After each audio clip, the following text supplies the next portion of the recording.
오늘 본문 말씀은 안디옥 교회 두 지도자 바나바와 사울이 이 파송을 받는 이 선교의 역사를 우리들에게 보여주고 있습니다. 1절 말씀부터 한번 보겠습니다. 안디옥 교회에 선지자들과 교사들이 있으니 이 선지자는 하나님의 말씀을 선포하는 자고 또 교사는 말씀을 가르치는 분들이라고 생각할 수 있습니다.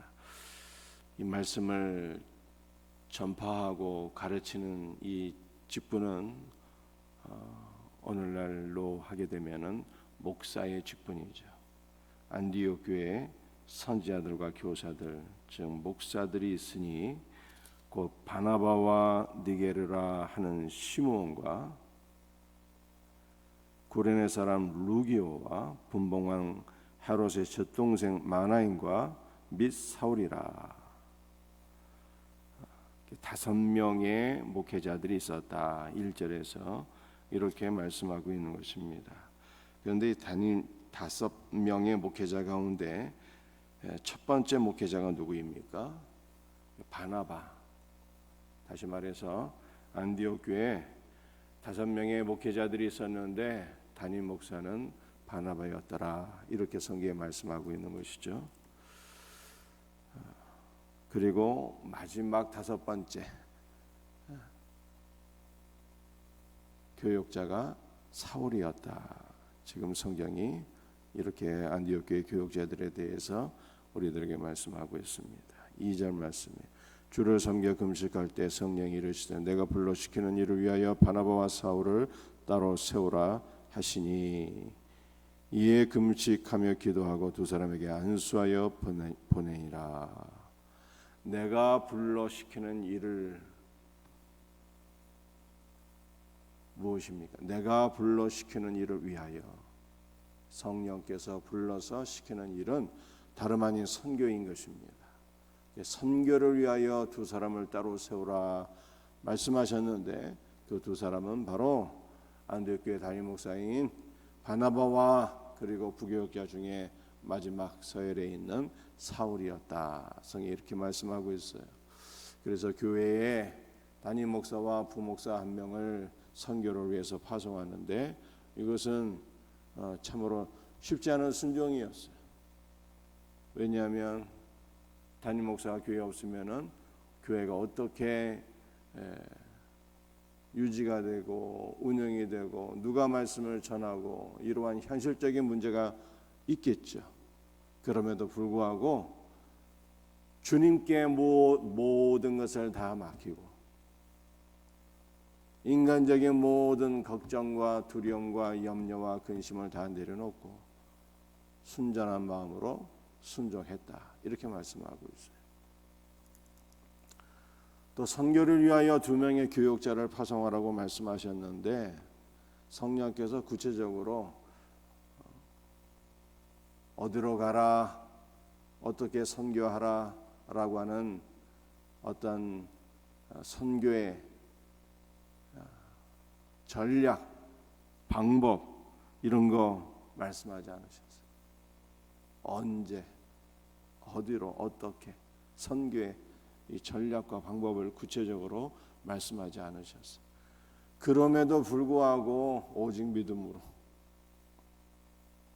2명의 지도자를 세워서 파송했다. 성령께서 앞으로 구체적으로 비전과 전략과 모든 것을 구체적으로 이끄실 것을 믿고 순종한 거예요. 그래서 순종은 뭐더라? 순종은 믿음이다. 믿음은 무엇이더라? 순종이더라. 성경이 이렇게 말씀하고 있는 것입니다. 우리 모두에게 믿음에 기초한 참된 순종이 있기를 주 예수의 이름으로 축복합니다. 믿음이 없으면 순종이 안 되죠. 어떻게 담임 목사가 선교사를 파송하면 그 교회가 어떻게 되겠나 이렇게 생각할 수 있잖아요. 아니 밑도 끝도 없이 무조건 가라고 하면 어떻게 갈 수가 있습니까?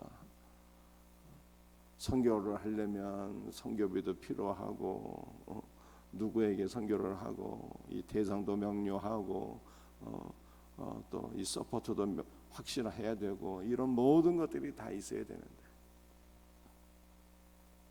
아무것도 없이, 그런데 모든 것을 주님이 다 여호와 이레로 준비해 놓을 줄 믿고 믿음으로 간 거예요. 때문에 성경은 순종은 믿음이고 믿음은 순종이다, 이렇게 우리에게 말씀하고 있는 것입니다. 우리에게 이와 같은 믿음이 있기를 주 예수의 이름으로 축복합니다.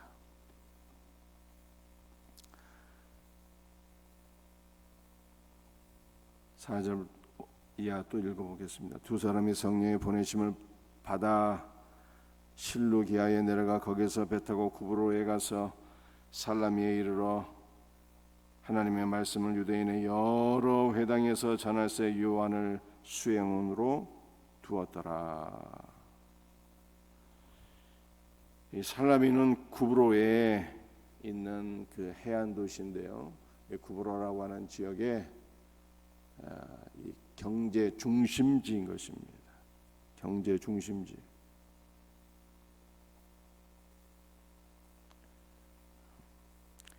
그런데 이 살라미에서 복음을 증거하는데 회당을 복음 증거의 장소로 선택을 했어요. 회당을. 왜 그랬을까요? 이 회당에 모이는 인원들은 제가 특별 새벽 기도 이걸 얘기했던 것 같아요. 회당의 구성원들은 세 부류가 있는데 할례를 받은 정통 유대인이 있고 이방인이지만 유대교로 개종한 사람들이 있다. 이 개종자들은 유대인과 똑같이 개종할 때 할례를 받은 사람들이다. 그런데 이방인으로서 유대교로 개종을 했지만 할례를 받지 않은 사람들을 가리켜서 성경은 하나님을 경외하는 자라 이렇게 표현을 하고 있어요. 그런데 이 하나님을 경외하는 자 가운데 이 복음을 믿어 구원을 받은 자들이 있으니 어떤 사람들입니까? 오순절에 예루살렘에 방문했다가 빌립 집사를 통해서 복음을 들은 에티오피아 간덱의 모든 국고를 맡았던 네시가 여기에 해당되는 사람이었어요.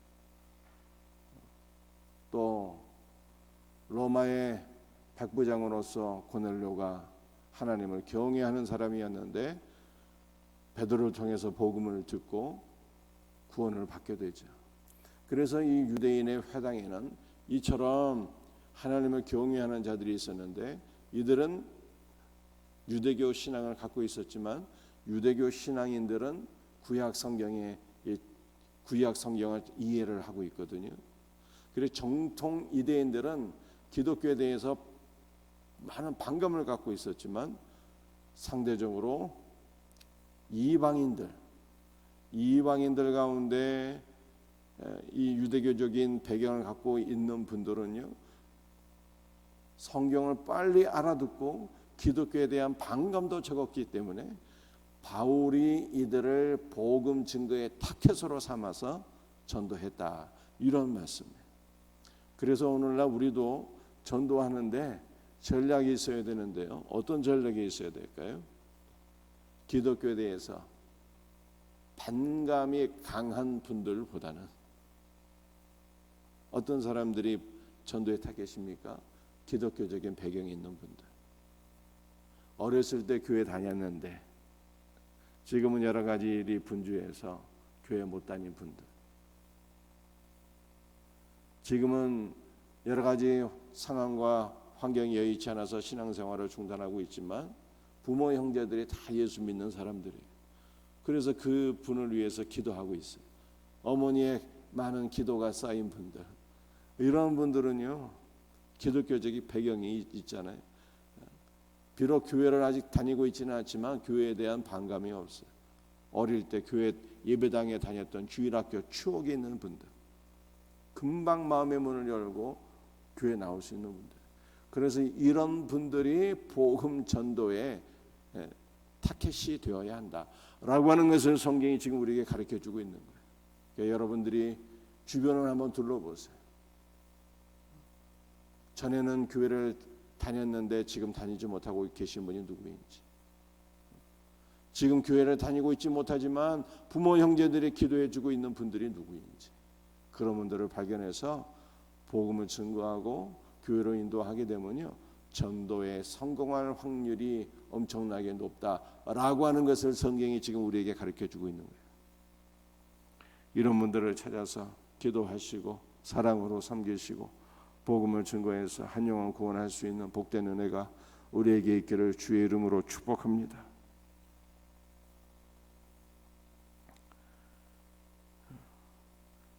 (5절) 하반절에 보면 요한을 수용으로 두었더라 이렇게 말씀하고 있는데요, 여기서 요한이라고 하는 것은 사도 요한이나 세례 요한을 가리키는 말이 아니고요, 마가 요한을 가리키는 말이에요. 마가 요한. 이 마가 요한은 바나바의 생질이에요. 생질. 조카여서 이 선교팀에 합류를 하게 되었죠. 또 마가 요한은 이 베드로에게는 양아들과 같은 존재입니다. 그래서 이렇게 든든한 기독교적 배경이 있는 마가 요한이 선교팀에 합류하게 되었고, 나중에 선교 여행이 너무 힘들어서 중도 포기하게 되었지만 다시 회복되어서 하나님의 일에 귀하게 쓰임받아 마가 복음까지 지은 것을 말씀하고 있죠. 여기 요한이 마가 요한이고, 이 마가 요한이 마가 복음을 기록한 것입니다. 6절 이하의 말씀 보겠습니다. 온 섬 가운데로 지나서 바보에 이르러. 그래서 이 구브로라고 하는 곳이 바로 이 섬이죠. 섬. 구브로라고 하는 섬에 살라미에서 경제 중심지였던 살라미에서 복음을 전하고 그다음 바보에 이르게 되었다. 이 바보는 이 바보 천치할 때 그 바보가 아니라 지역 이름인데 총독 관저가 있는 정치 일본가. 살라미가 경제 중심지라면 바보는 정치 중심지인 그러한 곳이. 바보에 이르러서 바예수라 하는 유대인 거짓 선지자인 마술사를 만나니, 바예수는요, 이름은 너무 좋았어요. 예수의 아들이다. 구원의 아들이다. 예수는 구원이라고 하는 뜻이잖아요. 그래서 구원의 아들이다 이러한 뜻이에요. 이름은 너무 좋은데 예수님과는 아무런 관계가 없는 사람이었어요. 그는 마술사라고 표현하고 있는데요, 오늘날 매직쇼하는 그러한 마술사가 아니라 여기서 마술사는 박수무당을 가리키는 거예요. 박수무당을 만나게 되었습니다. 복음을 증거하다가 7절 말씀에 그가 총독 서기오 바울과 함께 있으니 서기오 바울은 지혜 있는 사람이라 바나바와 사울을 불러 하나님의 말씀을 듣고자 하더라. 누가 총독 서기오 바울은 이 구브로라고 하는 섬을 통치하는 지도자였는데요, 이 서기오 바울과 함께 있던 자가 누구입니까? 바로 바예수라고 하는 박수무당이었어요. 그래서 이 서기오 바울이 박수무당의 말을 경청하면서 그 섬을 통치했던 지도자였다 이렇게 얘기하는 거예요. 그런데 이 서기오 바울이 바나바와 사울을 만나서 하나님의 말씀을 듣고자 했는데 8절 말씀을 보면 이 박수무당이 이것을 방해하게 되죠. 이 마술사 엘루마는 이 이름을 번역하면 마술사라. 그들을 대적하여 총독으로 믿지 못하게 힘쓰니. 이 바예수가 다른 이름이 있으니 엘루마라 이렇게 말씀하고 있는 것이죠. 그런데 이 박수무당이 바울과 바나바와 사울이 총독에게 말씀을 증거할 때 총독으로 하여금 믿지 못하도록 힘을 썼다 이렇게 얘기하고 있어요. 그래서 사탄은 어떤 존재인가? 복음을 회방하는 자요, 예수 믿고 구원받는 구원의 역사를 힘써 방해하는 자가 바로 원수마귀다 라고 하는 것을 성경이 말씀하고 있잖아요. 그래서 복음을 방해하는 것, 구원의 역사를 방해하는 것이 성령 회방죄이고 이제는 영원토록 사함을 받지 못한다. 성경이 이렇게 말씀하고 있어요. 말씀을 마쳐야 되겠네. 시간이 다 돼가고. 그래서 이 사탄의 역사가 있을 때 바울이 성령 충만해서 선포하게 되죠. 모든 거짓과 악행이 가득한 자, 마귀의 자식이여 모든 의의 원수여, 주의 바른 길을 굳게 하기를 그치지 아니하겠느냐. 보라, 이제 주의 손이 내 위에 있으니 내가 맹인이 되어 얼마 동안 해를 보지 못하리라 라고 선포할 때 이 바예수가 앞을 보지 못하게 됩니다. 그리고 이 일로 인해서 총독 서기오 바울이 크게 충격을 받고 예수 그리스도를 믿게 되는 계기를 갖게 되었다라고 하는 것을 성경에 말씀하고 있어요. 여러분들 지금도 이게 보게 되면 마귀의 역사가 강력한 분들이 있어요. 이분들은 교회를 오게 되면은요, 머리가 아프고 말씀이 잘 들어오지 않고 영적 어려움을 경험하게 돼요.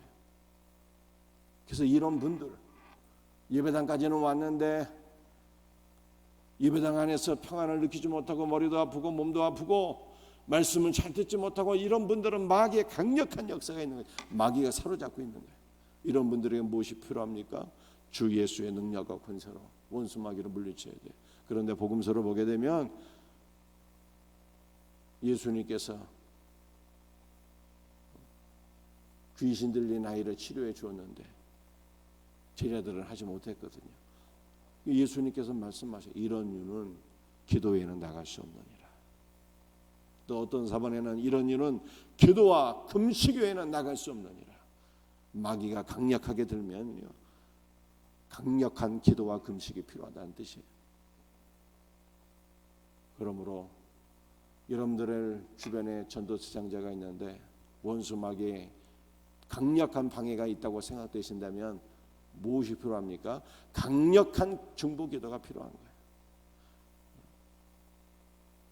강력한 중보기도로 안 된다면 금식까지 더 해야 되는 거예요. 그러면 원수 마귀의 흉악한 사슬이 풀어지고 원수 마귀의 사슬에서 풀림받아 그리스도의 사랑의 줄에 엮이게 될 것을 믿으시기를 바랍니다. 이 놀라운 은혜가 우리 모두에게 있기를 주 예수의 이름으로 축복합니다. 기도하시겠어요?